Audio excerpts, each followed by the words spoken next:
L&D is behind. I mean, if you think about HR, recruiting people have been using AI for a decade or longer. Employee services, call centers have been using AI for a long time. L&D, this is new. We haven't had this level of automation in L&D ever. And I think it's the most exciting area of all. This podcast is supported by Synthesia. Training videos shouldn't take weeks to make. Synthesia lets you turn text into professional, multilingual training videos in minutes. It's fast, scalable, and so simple anyone can use it. You can write an email, you can make a video. Hey there. My name is Alex, and I'll be guiding you through this training session. 70% of Fortune 100 companies use Synthesia to modernize onboarding, simplify compliance, and scale global training. Podcast listeners get an exclusive 30-day free trial. Go to synthesia.io/greatminds. Don't miss it. This offer won't last. Welcome to The Learning Hack, a podcast about the people and technologies that are creating the future of learning. I'm John Helmer. Now guess what? Learning is cool. Learning is cool. Learning is cool. I'm learning. Learning is fun. Knowledge is power. Knowledge. Education.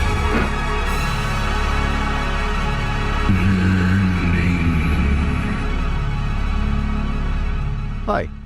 AI crossed a threshold in 2025, moving from experimentation to reality. Now jobs are being transformed, skills velocity is everything, and L&D faces a structural reinvention. The learning management architecture of an LMS with courses is about to disappear. It's not going to disappear in a year, but it's going to disappear. For the first podcast of the new season, I wanted to set our horizons for the coming year. My guest this time is so famous in our industry for his ability to do that, he needs no introduction, but we're going to give him one anyway. Hack facts.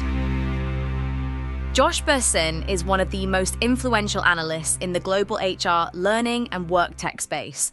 Founder of the Josh Bersin Company, he has spent decades advising CEOs, CHROs, and learning leaders on talent, skills, leadership, and digital transformation.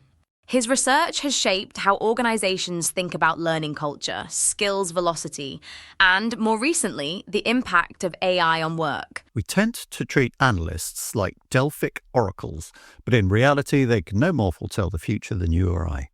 What they do bring, however, inhabiting as they do a data-rich environment, close to the cutting edge of change that organizations and their workforces are experiencing, is a fix on the way our world is changing.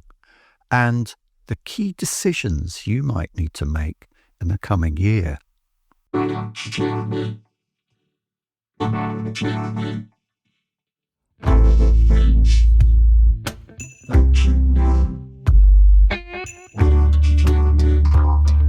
It's a great pleasure to have you on the podcast again. Welcome back to The Learning Hack. Thank you, John. It's great to be here. Lots to talk about, as always. 2025 was a year of great change, and I don't think anyone expects 2026 to be any calmer. Organizations will have been gearing up for fresh challenges of a new year. What fresh hell is this? When we last spoke, you were already seeing major shifts driven by AI, particularly, and new models of work. Looking back over recent months before we turn to look forward, what have been the biggest moments or inflection points that you've noticed, or movements for that matter? Well, I think 2025 was a year where AI went from an experiment to reality. And I think 2026 is going to take AI to an enterprise solution and an enterprise application area. And I think in L&D in particular, there's going to be an acceleration of transformation taking place, which we can talk about, in detail. Mm-hmm. And I don't find any companies that are not using AI at some point now, certainly in their individual productivity initiatives and emails and copilots and Galileo, things like that. What hasn't happened yet is the big AI transformations of all the business processes in the company, including HR, including L&D. But it's starting and it's picking up speed. And it's affecting people's jobs and roles. And it's surprising to many people how the job they love is about to be pulled out from underneath them Yeah. and transformed. And that's just the way the world goes. We all have to reinvent ourselves on a pretty regular basis, and it's going to be a lot of that next year. So let's drill into that a bit. You've described the emergence of the superworker as a defining feature of the AI era, and later in the year, the supermanager. Right. Now, this weekend I was listening to a really interesting podcast, the Exponential podcast with Azim Azar, who was interviewing Ben Zweig of Revelio, who's very close to all the workforce data. And he said what he thinks he sees at the moment is that there's big lack of entry-level jobs. I mean, that's been noted by a lot of people, and young people are noticing it as well. They're leaving college and there's a lot less jobs for them. He thinks that this is more about the expectation from the C-suite of how AI will change work, rather than any kind of big upsurge in AI-related productivity. But he also thinks that long-term, those entry-level jobs will kind of disappear and everybody's job is going to become more managerial. So a lot of super managers, maybe not so many super workers, and it'll all be about orchestrating different workflows. That'll be the important skill that people have, rather than doing the stuff. I mean, obviously, you still need people to do things like, in care homes, take blood from humans and so on. Robotics isn't moving that quickly, but a large number of kind of clerical, what we think of as clerical jobs, will become managerial. Could you react to that for us and give us your take on that? Yeah, I'm not a big fan of those kinds of forecasts. I don't think that's exactly what's happening. I think every job and every business role is being transformed in different ways, but they're all being transformed. And there will still be entry-level roles. There will still be entry-level jobs. Companies hire entry-level people as a talent pipeline. You can't, you don't want to pay the salary of a manager when you don't need a manager. You want somebody new. Plus, younger people tend to have more creative ideas. They're more up-to-date on new technology. And there will be lots of tactical jobs still needed to manage AI, to curate AI, to monitor AI, to train AI.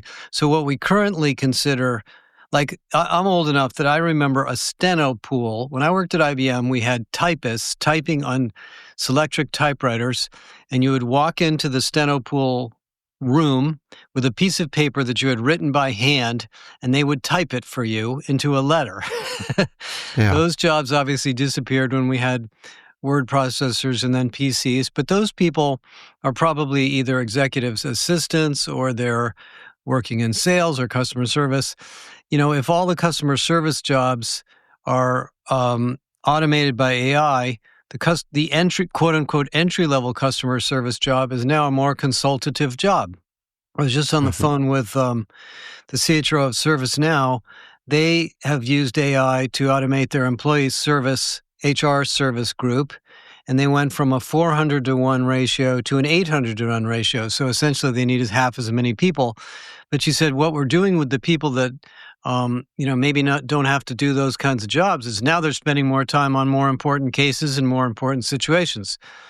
And I don't know why people keep writing articles about entry-level jobs going away. There will always be, if I don't want to, in our company, we hire people right out of college and right out of graduate school because they have incredible energy and new ideas that we don't have as senior people, and they don't make as much money, so it's not as costly. So I don't think entry-level jobs are going away, and I don't think everybody can be a manager because somebody coming out of school doesn't have the business experience. They don't understand the P&L. They don't understand the operational issues. It takes time to become good at business. You don't learn it in school, you learn it by doing it. So, I think there will be, maybe more sophisticated entry-level jobs in today's definition, but, 2 or 3 years from now, they'll still be called entry-level. So what's happening in the job market? Well, what's definitely happening is virtually every job now has a new version of itself of a super worker where you're using AI. So if you're a salesperson or a marketing person, you're using AI to identify leads or generate emails or qualify customers or better write proposals or find new pricing or get training. If you're an engineer, you're using AI to write code. If you're an HR person, you're using AI to assess skills or identify the right candidate.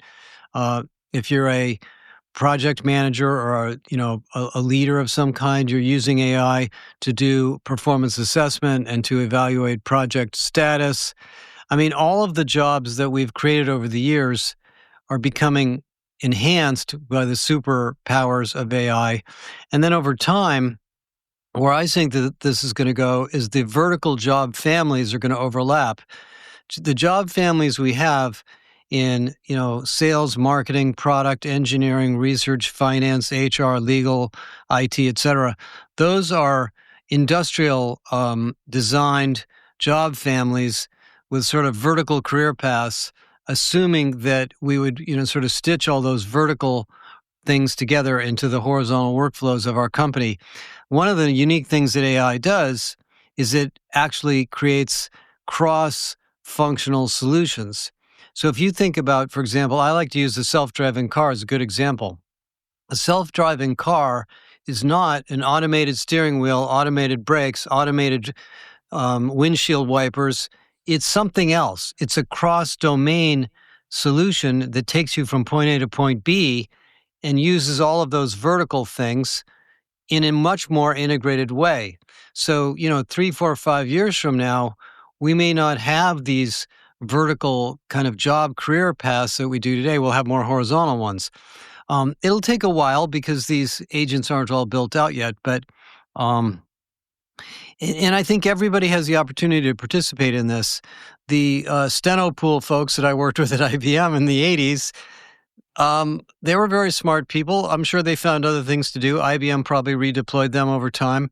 So, the main thing is to not be afraid of this stuff and to learn about it and use it and, take it. As one of the CHROs put it to me the other day, think about AI as an opportunity to eliminate the mind-numbing, boring, tedious stuff that you didn't want to do anyway. And to make your role better. And I think most of us have that opportunity. Yeah, that's got an optimistic take. I think from what you're saying there, though, just to try and put a kind of darker spin on that, is it dangerous to be a specialist in the new AI-enabled job market? Because you've talked about structured jobs versus unstructured jobs. And some people are saying that it's different to have kind of extreme focus on a narrow area of domain expertise, because that's what AI does so well now. I don't know. I mean, those are a lot of people like to pontificate about the future like this. I don't tend to do that. There will always be specialist jobs. Yeah. If you think about in HR, this job called people analytics. When I got involved in analytics in the early 2000s, it was pretty stupid. It was downloading data from a bunch of HR systems, sticking them in Tableau or Excel, and trying to do some correlations. That all happens automatically now. But there's still a need for someone to look at the data. Now we could think of it as a people scientist. Maybe we need to give it a new title. And so this job that, used to be a very mundane kind of operational kind of tactical job of collecting data, cleaning it up, and trying to make sense of it is now much more strategic, but it's still a people analytics kind of a job. And it's not going to be any less specialized than it was before, because now you're going to see all sorts of things about the data that nobody else sees because you're a specialist. And if the AI gets smart enough to see what you see, you're going to look for the next thing. So, See, the thing that I think is unique about the human brain that's so different from AI is we're value-creating animals. So if the robot or the AI, whatever it is, takes away some stuff that we were doing before, we don't just sit around and, eat bonbons all day and watch TV. We think about, now that the robot's doing that, I'm going to work on this, which is a higher level or more sophisticated solution of some kind for my company. Now, now that the more mundane thing disappeared. So I think there will still be specialized jobs, data management, security. Sales is a specialized role. Marketing has still got a lot of specialization within it, but there will be, more cross-domain specializations where you don't specialize in interview scheduling. You specialize in assessment and selection, because interview scheduling is done by the machine and you don't need a human to do that. So the name or the title of the specialization may change, but there still will be specializations for sure. Yeah. A total fail to try and bring you into my doomer narratives. So I don't remember. I'm not a doomer. I'm sorry. I've been around long enough that I've seen these. The AI doesn't intimidate me. I was around before we had PCs, so I've kind of seen this. Yeah, it's interesting what you say about secretaries. My wife trained as a secretary, but right from the it's in the 80s, right from the off, she became a PA. PAs are still around. We don't have secretaries. Yeah, think about it. I have an assistant that helps me with my stuff, my travel and my schedule and everything. She has a very complex job, and she uses all the AI and tools she can, but it's still a human job. So it hasn't moved as far as we may think yet. Yeah, in a medium-sized company, very often the CEO's PA is when he runs the company. And it's worth remembering that we used to have people who were called computers who did adding up before we had machines. Anyway. Right. So skills remains a perennial issue, or skills remain a perennial issue. Can't quite work out which it is. But you've been talking recently about skills velocity, the speed at which organizations learn and adapt. What examples have you seen of companies getting this right? And how do you see it playing out in 2026 for L&D teams and HR teams? Well, I think we took a little bit of a harebrained tour here into skills taxonomies, which I wasn't a fan of in the beginning, where everybody thought if they built a taxonomy, their company was suddenly going to be 10 times more productive. Yeah. The AI can now do that for you. But this idea of skills velocity is, to me, it's actually fairly simple. You're a professional or worker in some role, and there's some new thing, a new tech, a new customer situation, a new product, a new pricing model, a new contract, a legal change. How quickly can you as an individual adapt to flourish with that new thing? You can call that a skill. You can call that a capability. And what allows people to adapt and learn quickly is very much cultural. Does the company give you time? Does the company give you resources? Does the company give you tools? Does your manager help you or support you in your learning? And the companies that are flexible and create opportunities for reskilling or upskilling tend to be much higher performing companies. And we've done a lot of studies on this the last 10 years, and these more dynamic companies are constantly reskilling themselves at an individual level. Now, if I'm a typical working person and I have kids at home or, other issues, I don't have all day to reskill myself. I'm going to do my job and then I'm going to go home. So we have to create a work experience where learning and skilling is not a thing that you have to take time to do on Sunday evening, but it's actually something you do as part of your job. And these companies that have high levels of skills velocity talk about it a lot. They have learning, like they have, meetings where they talk about new discoveries. They give people access to information. They have great learning and development environments. Expertise is valued and shared. There's storytelling. We call this learning culture. I wrote a big report on learning culture a long, long ago. I think it was around 2006, 2007. But it's still true that one of the biggest drivers of skills velocity is valuing learning, making it available to people, and honoring the need for people to learn. One of my bosses years ago was a guy who used to work in the military, and he used to make this joke all the time that in the military, you're either training or fighting, and when you're not fighting, you're training. Well, I actually think that's kind of the way business is. If you're not in the middle of something urgent, you should be skilling yourself and learning something to make yourself better at your job. And that's very cultural. Some companies facilitate that. Some companies don't. Some companies will say, they will label you and say, you are not skilled at this, therefore we're going to fire you or we're not going to promote you. When in reality, I think everybody has the capability to learn under the right conditions. So this is what CLOs are supposed to be doing, is understanding this culture and trying to drive this culture through the HR function, but also through the management function too, because managers have to be involved in this. Yeah. A kind of perennial complaint that we get from L&D people is they just don't, the employees just don't have enough time to do that's baloney. that kind of learning. That's there's two reasons that probably comes up. Number one, maybe you've created a bunch of courses that don't seem relevant and they aren't as aligned with the needs of the group you're serving as you think they are.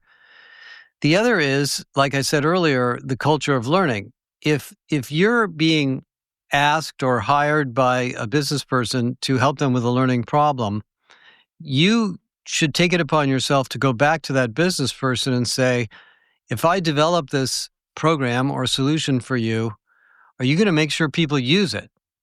And you're going to make sure people take advantage of it. And if they delegate it to you and they think it's your problem to train them, well, that's very much mistaken. This has to be a two-way street. So I think L&D people have to be not just great creators and innovators and service delivery people, but they have to push back and educate managers on their role in the learning process. Sometimes that's easy, sometimes that's not. But, I think somebody saying, I don't have time is more a symptom of a problem in the process than it is a matter of time. Do you remember when Howard Schultz was at Starbucks a long, long time ago? One of these days, there was a big DEI thing going on at the time. He said, okay, we're going to do DEI training for everybody in Starbucks. We're shutting down Starbucks for a day. The whole company. They shut down the whole company for a day to make time for training. I mean, you don't have to be that radical about it, but there has to be an accommodation in the whole culture of the company that taking time to become better at your job is part of our company. If you're looking to connect with the top minds in learning and talent, there's no better place than an iVentive event. Since 2009, iVentive has hosted over 300 events for global heads of L&D and talent. I've attended multiple iVentive events myself and found them to be invaluable, less about sitting and listening and more about real, impactful conversations. It's an unmatched opportunity to collaborate with leading chief learning officers on the challenges they're tackling today. Join the conversation. Visit iventive.com/learninghack. That's iventiv.com/learninghack.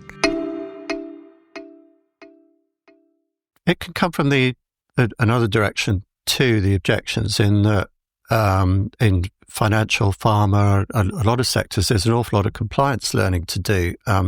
People I know who in financial companies have to do masses of compliance courses a year. And L&D can say, look, we want to do people to do this, that, and the other kind of development activities. And the line managers say, well, you're already taking up all their time with these kind of hundreds of compliance courses a year, and now you want to kind of put an extra load on it. The companies that you're seeing that really doing it right is, to make time for learning, very often it's a matter of you don't do something else. Do they kind of make those kind of sacrifices, or are you saying there's never a situation where you have to make a hard choice? Well, John, I hope the dynamic is not the way you described it, because the way the dynamic should work, and I think L&D people know this, is the L&D person should be a consultant or an advisor to help the manager improve performance, and they should be looked upon as a valued resource, not somebody that's throwing stuff over the channel and saying, take this or else. Now, nobody particularly likes compliance training, and anything you can do to make it faster and more efficient is good. But, there's a reason there's compliance training, because it actually does remind people of things that they may have forgotten that they need to know, especially if it has to do with safety or government regulations. But the ideal role or model or archetype of an L&D professional is as a consultant, not somebody who's like a drug dealer pushing drugs and saying, hey, take my drugs. They'll be good for you. Yeah. And if you're closely, and this is why L&D has to be more embedded into the business, by the way, which is one of the things going on with AI, is the more embedded you are in the business, you see the day-to-day issues and you can volunteer to support whatever the issue may be with the support of managers, and you're considered to be a valued resource, not somebody who's wasting people's time, forcing them to take courses that they don't understand they need to take. A lot of your research shows that the role of L&D is changing from content creation and delivery to acting as architects of skills, performance, and AI-enabled workflows. What, in your view, are the biggest shifts in the L&D function right now, and where is that evolution taking it next? Well, there's 2 or 3 massive things going on. The first is the learning management architecture of an LMS with courses is about to disappear. It's not going to disappear in a year, but it's going to disappear. And we're going to be building content dynamically from AI that is generated largely by the machine with support by humans. And then the employees are going to consume the learning in a chat experience or a super tutor. We call it the super tutor in Galileo, where they'll be able to ask the learning platform a question. And by the way, it won't even be a learning platform. It'll just be a chatbot. And then the chatbot or the learning platform will give them as much information as they need, and it will remember who they are, and it will prompt them or coach them over time. So this whole idea of publishing courses in the LMS using SCORM, which is a very primitive technology to measure it, and then promoting the courses is going to disappear. Now, it's not going to disappear overnight, but that's the big change. So instructional design is about to change radically. Content development and content publishing is going to be much, much faster and much, much more dynamic. Building videos, building graphics, translating into multiple language, all those kinds of things are going to be done by AI. You've seen what Sora can do in the new Gemini models. I mean, this stuff is 100 times faster than it was before and 100 times more high fidelity. Assessment, you're going to have to think more about your job as listening to what the employees' problems are and determining how to assess their capabilities so that the AI can better improve them. By the way, the AI does a pretty good job of assessment too. Like in Galileo, it figures out over time what your skills, strengths, and weaknesses are from the behaviors and the interactions and the questions you ask it. So the system actually does some of that. There'll be so there's massive changes in the whole content business. And, you know, what we're now finding from some of our customers, and we have a large pharma client, a large airline, a large insurance company, almost half to 60 to 70% of the instructional designers may not be needed because this AI stuff is so much more efficient. It still needs humans, but it doesn't need as many humans. Which means that there will be roles in performance consulting and in face-to-face instruction and in content sort of architecture as opposed to content design. So there's all that. Then there's the issue of where do we get subject matter expertise from? Now, in most companies, we bought courses from a library provider or an expert, or we went out and developed courses from, maybe with a contractor or a consulting firm. There were highly sophisticated courses based on our company's domain. So if you're an oil company, Shell Oil built entire virtual simulations of drilling. Because it's pretty doggone important that people know how to do that. Seen some of those, yeah. Well, that was millions and millions and millions of dollars to do that. You can now capture expertise with AI just by interviewing an expert. Now, it's not quite the same, but it's pretty close, because what can happen with AI, which we could never do before, is you could interview somebody like me or whatever the domain expert is, ask them a bunch of questions, have the AI do that of 20 experts. By the way, the AI could do that without your help. It could send them on an email and just record their conversation.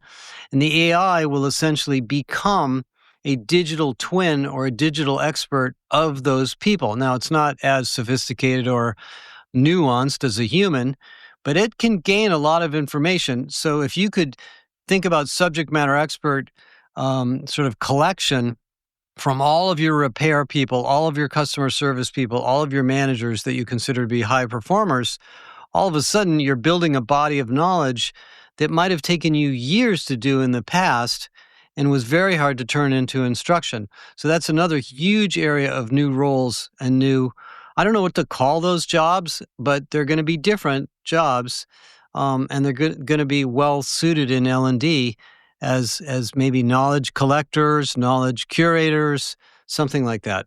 I've seen projects like that where deep domain knowledge is captured and then fed into a chatbot for kind of coaching and learning in the flow of work, helping people through it. It was a fairly speculative phase of development. It was a kind of very bleeding edge project at the time, and things have moved on apace since then. So on the technology side, we're well past the hype phase for AI and learning, I think. There's still plenty of hype about. But where do you see the real durable changes happening in learning? What happened in 2025 and HR tech? And what should learning leaders be investing in or experimenting with as they plan ahead in the next year? We keep the focus kind of limited to the coming year. Well, I think we're back to the days I remember in the early days of e-learning where you need some experimental, investigative learning technologists to start playing with this stuff because it is so different from what we've had before. Digital twins, avatars, online coaches, super tutors, these things are available. You can buy them, you can turn them on, you can use them, but you're going to have to figure out where they fit in your company and where they will best be useful.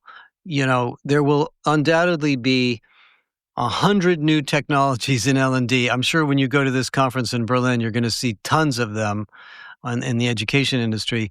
But the L&D professionals need to decide which ones make most sense and how to use them in the domains that the company needs the most help.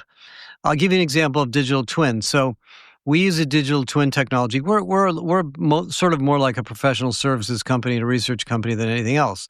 So we have 45 or 50 people, each of whom are experts at various things, talking to clients all day. So we're generating massive amounts of IP in our domains of expertise and in the understanding of what's going on in the market, whether it be vendors or corporate, HR people. Well, that data sits in people's heads or sits in their emails and goes nowhere. Well, the digital twin's now capturing all of it. So I can go to our digital twin and I can ask it questions. I can ask it operational questions like, what's the status of such and such a contract? Or I can ask it, what is the sum information we've collected so far on the role of frontline management skills in healthcare from the clients we've talked to. Now, that might be a 3-week project if I did it by hand, but it might only take 15 minutes to an hour if I did it with the digital twin. I don't know if that particular use case applies to L'Oreal or Shell, probably not, but it does to a company that's doing a lot of service work, or it might apply to the customer service department of a big company. Genpact, for example, which is a big outsourcing firm, is using that type of technology to capture knowledge from a client in order to build better services for the client. So right now, you need some experiment tech kind of wizards to play with this stuff who really want to figure out how to apply it to the best business cases in your company. I would say a year or two ago, a lot of these tools were kind of primitive ideas and they didn't really work. Now you can buy it or experiment with it and the vendors are kind of ready to work with you. So that's one thing. And then the second thing is starting to look at these massive corporate course libraries and LXPs and LMSs and scratch your head and say to yourself, how much are we spending on this? What is it costing us to maintain this? And what is the value we're really getting? And make a sober assessment of whether you need it. I think a lot of this stuff can be junked, to be honest. Not overnight, but I think we have this large pharma client basically went through a 2 or 3 year effort to re-engineer their L&D function. And they're now at the point 3 years into it where they're eliminating, 60, 70, 80% of the infrastructure they had to replace it with AI. And they're going to save a lot of money and they're going to save a lot of time, and their solutions are going to be much faster time to market. So there's the beginning of, let's think about this as a 2-3 year transformation from old SCORM LMS content stuff to AI native, and let's plan it. And because some of it won't come along for the ride, some of it's going to have to stay where it is. So there's that initiative in L&D too. The third thing I would say is to be a little wary of is some of the AI vendors are building AI tools to build old style experiences. So, I don't think courses are going away, but the course paradigm is very tired. It's really kind of old. I don't really I go to YouTube and I learn things in 15 or 20 minutes, or I come back and I watch them longer. I don't take very many courses anymore. Clicking through chapters and trying to figure out where the content is that I need, that's going to kind of go the way of the dinosaur pretty quick here. So, I think there's, a risk that if you buy something that allows you to more quickly develop old stuff, you're not going in the right direction. So you have to be that's why we want people to read our Revolution paper, because this is a revolutionary way of rethinking the whole domain.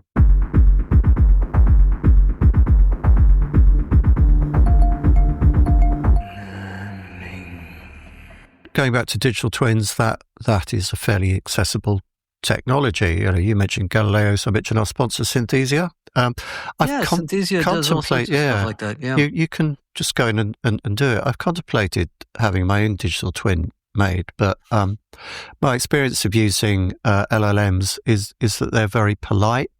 The guardrails stop them being particularly controversial. In fact, they're quite obsequious, even servile. And I don't think I could get one to ask annoying questions. John, you're absolutely right. I've actually written about this. I think they're trained to be good citizens and to answer questions even when they don't know the answer. Yes, of course. I think you're absolutely right. That's a good observation. Yeah, but they don't like to go to... I've noticed sometimes, I'll ask ChatGPT to help me out with drafting questions and just to kind of lay out a first draft to work from. And if I'm dealing with a subject that has anything in the least controversial, like a guy who wants to talk about immigration, there just won't be a question on it. Okay, so you travel widely and work with organizations across regions. You've recently done some travel, I know. What differences are you seeing between the US, Europe, and Asia, and the global south, perhaps in general, you'd like to talk about, in how companies are adopting AI, reshaping skills, and rethinking learning? And what should L&D leaders, HR leaders be particularly alert to in the year ahead? Yeah, it's very interesting. I've been to Asia recently. I've been to Europe a lot, and I've been to the Middle East very recently. The parts of the world where the economy is newer and growing faster have the opportunity to start from scratch. So if you go to the Middle East, there's some old companies there too, but there's a lot of new companies that are growing very, very fast, and they can take a clean slate and start with an architecture that's AI-centric from the beginning. You can't do that if you're a big, old, multinational European or American company. You just can't. You have too many legacy systems. So that's one big difference is how old is your infrastructure and how comfortable or ready or familiar are you with changing it. There are cultural differences too. I think in the United States, companies like to disrupt stuff. They like to be highly competitive. They like to do kind of wacky things. There's just a little bit of a sort of an American style of pioneering here. So there's a fair amount of experimentation going here. I find in the European organizations, leaders are a little more methodical. They're more long-range thinking. They're more likely to think about architectures, perhaps. I know that's a very big generalization. And they're more concerned about the employee issues because they either have labor relations issues or works councils, and they can't just radically change a bunch of jobs without getting everybody to agree. That said, a lot of European companies outperform American companies because they're more patient. I mean, if you look at Airbus versus Boeing, that's a perfect example. Boeing was a typical American company chasing its stock price. Airbus has been taking care of its airplanes. So, there's probably a lot of examples like that. Then when you go to Asia, it's pretty wild. I mean, Japan is a very old, traditional model of work and a traditional model of business, and Japanese companies are slow to change, but very good at long-term change and long-term thinking. If you go to China or Hong Kong, people are very creative, very innovative. You go to Singapore, where a lot of HR departments are. There's millions of they're willing to try new ideas all the time. Digital transformation is much more advanced there. The government is much more involved in helping companies. That's another difference. If you go to the Middle East or certain areas of Asia, the government is very involved in helping companies transform. In the U.S., I would say the government is mostly in the way. To be honest, or maybe, not necessarily helping that much. Or maybe picking winners. Yeah, or picking winners. But, the other thing that's funny, the world isn't as big as it seems, at least for me. Everywhere I go, people are more or less the same. They have similar issues. They're all learning at the same rate. There's lots of migration of people around the world working in different geographies who came from different countries. You go to the Middle East and 85% of the population is expats who came from Europe or came from Asia.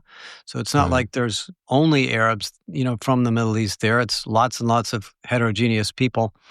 So, but I think a lot of this comes down to the company you work for's either tolerance or interest or readiness to adopt these new things. I mean, there's going to be risks with AI.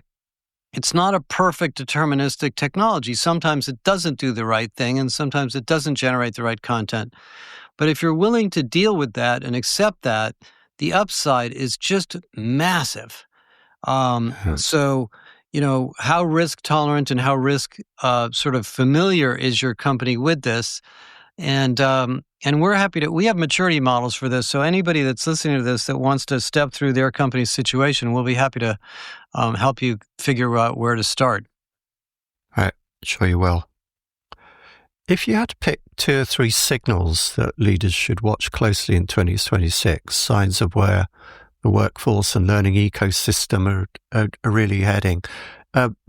Some people do this. I'm not going to get you to make predictions necessarily as such for the year ahead, because I know that could be a hostage to fortune. I'm working on that right now. But what signal? Yeah, but do you have kind of particular signals that you look out for, and there's that one moving? The big signal or opportunity is to think of AI as an empowering and learning opportunity, not a job destruction, cost reduction, productivity project. Yes, things will become more productive. Yes, there will be jobs that will be eliminated. Yes, you could potentially eliminate certain numbers of people in the company. But that is a very small opportunity compared to the opportunity of delivering information to people faster, training them faster, getting them to be more productive with customers, getting them to know more about the business, keeping them up to date on new policies and procedures, sharing information internally. Those things are 100 times more valuable than laying off 10% of your workforce because you got some automation stuff in there. Because even if you did lay those people off, the odds are they could be doing something else. So, I think the theme to me in the enterprise part of AI, forget about the consumer stuff, is Are you thinking about this as growth and enablement and opportunity? And are you investing in the skills and technologies and the change to do that? That's why super managers are so important, is managers have to be able to facilitate and educate and enable people to learn and use these new tools and also create stuff. A lot of the creation of AI solutions is coming at the front line because you can create something by prompting it. You don't have to be a software engineer to program it. So that's, to me, is the big issue in 2026. We could have a recession, in which case, people don't think so much about that. But, that takes patience. During recessions, we've been through some big ones in my career. Some companies ratchet back everything. Some companies look at it as an opportunity to innovate, despite the fact that there's a slowdown. So, the tools are not perfect, but they're far enough along that you should not be reticent to be involved in this, and you should plot a transformation agenda, particularly in L&D. L&D is behind. If you think about HR, recruiting people have been using AI for a decade or longer. Employee services, call centers have been using AI for a long time. L&D, this is new. We haven't had this level of automation in L&D ever. And I think it's the most exciting area of all. And I haven't tried to size the market, but if I think about all of the content stuff that we buy and build and the training and assessment and coaching tools we have, I think this is probably $1 trillion market that will be revolutionized by AI. It's probably as big as many of the other areas of IT and other services. And we're just in the beginnings of it. So, find some creative people in your company that are willing to put a business lens on this and lean into it. And I think you'll be very, very happy in a short period of time. How do you see the market in terms of learntech? You're involved, I think. I heard in the acquisition of Sana by Workday. Yep. Is this a sign of consolidation? Do we expect in the new year? No, it's a sign of Workday needing help. It's yes, it's one example. But would you expect to see more consolidation like that in the market, or is it going to be kind of a battle between incumbents versus born AI upstarts? If you look at the big learning providers, Docebo, Cornerstone, Workday, SAP, Oracle, Learn Upon, all the others, many of them are going to have to make a decision. Do they buy an AI technology to transform their technologies and solutions, or do they build it, even degreed? And so I think we're in an expansion phase of the market where there are many, many startups building many, many creative things. I would guess that 80% of them are going to go nowhere, or they're going to find themselves with, a product that's kind of a commodity. Unfortunately, because AI is so easy to create stuff, your ability to create a company is about as fast as somebody else's ability to create a company. Yeah. So there's going to be too many companies, and then there will be a consolidation. I don't think there's a big consolidation taking place yet. I think Sana is a great company, and we continue to work very closely with them. We think very highly of them, but there will be other companies that will compete with them. There already are, that will either be born or grown from the technology that's out there. And so we're not at a consolidation phase. We're really at an expansion phase. Like I said, if there's a recession or the AI winter comes back and there's an AI crash, which everybody keeps talking about, well, maybe that'll happen, but we're certainly not there at the moment. And finally, the traditional learning hack closer. What's your go-to karaoke song? We're of an age, so it's going to be something I've heard of. I am not a singer. I'm sorry. I do not do karaoke. I've tried it. It's so embarrassing for me. It's just not my thing. Sorry, John. Yeah. Okay. I won't press on that. Okay. Thank you very much. It's been a really interesting discussion for me, and I think I did get the chance to ask you some quite rude and impertinent questions, which ChatGPT wouldn't have done. And thank you for suffering that with good grace. Thanks a lot, Josh. My pleasure, John. Thank you. That's all on the Learning Hack podcast for this time. Many thanks to our guest and to our sponsors. The Learning Hack is completely independent and transparently funded by sponsorship. It is produced by John Helmer and hosted by him and also me, Mariana, a Synthesia AI avatar. If you want to help others find us, please like, follow, rate, review, and subscribe wherever you get your podcasts or on YouTube. We'll be back in your feed in 2 weeks' time. Meanwhile, Stay curious, learning people.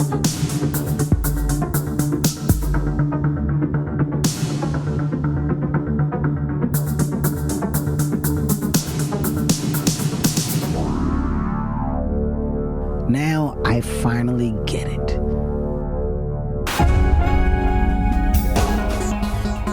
The Learning Hack podcast is supported by Learning News, the learning sector's newswire. Rob and his team are good friends of the podcast, and we really value the help and advice we've had from them, and they do a great job.